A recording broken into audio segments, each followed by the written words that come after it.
Now coming to the next question. Question number 4 says take 3 test tubes, fill each of them with water, label them A, B and C. Keep a snail in test tube A. So एक करके करते हैं.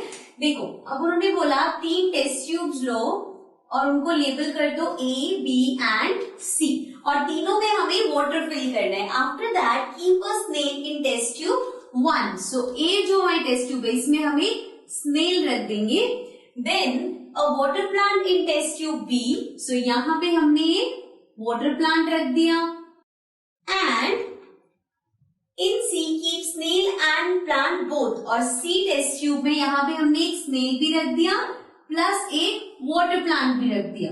Okay so which test tube would have the highest concentration of CO2? अब आपको बताना है कि इन तीनों टेस्ट ट्यूब्स में से सबसे ज्यादा कंसेंट्रेशन ऑफ कार्बन डाइऑक्साइड किस में होगा. मीन सबसे ज्यादा कार्बन डाइऑक्साइड किस में होगा. सो अभी अगर हमसे आंसर्स नहीं देखते तो आप बताओ खुद सोच के. अगर हम देखिए सो जो टेस्ट ट्यूब ए है वहां पे स्नेल है. ठीक है, अब स्नेल क्या कर रहे हैं, ऑक्सीजन लेके कार्बन डाइऑक्साइड छोड़ता है. तो यहाँ पे मतलब CO2 काफी होगा बिकॉज स्नेल जो रेस्पिरेशन कर रहा है उससे कार्बन डाइऑक्साइड वहां पे कलेक्ट हो रही है. देन बी वाले में वाटर प्लांट है. बी में जो ऑलरेडी CO2 होगा उसको भी ये वाटर प्लांट क्या कर लेगा, यूज कर लेगा. प्लांट क्या करते हैं, CO2 लेते हैं, ऑक्सीजन छोड़ते हैं, तो वो उस कार्बन डाइऑक्साइड जो टेस्ट ट्यूब में ऑलरेडी होगी उसको भी कंज्यूम कर लेगा. सिमिलरली अगर हम लास्ट वाले की बात करें तो स्नेल कार्बन डाइऑक्साइड एक्सेल करे लेकिन प्लांट है वहां पे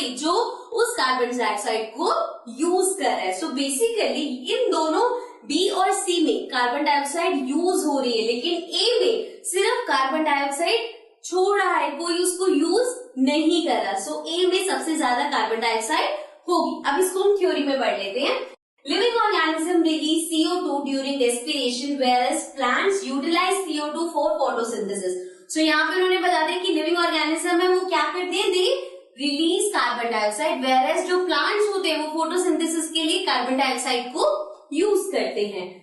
So the test tube A will have the highest concentration of carbon dioxide because अब अगेन वही है जो मैंने भी आपको एक्सप्लेन किया.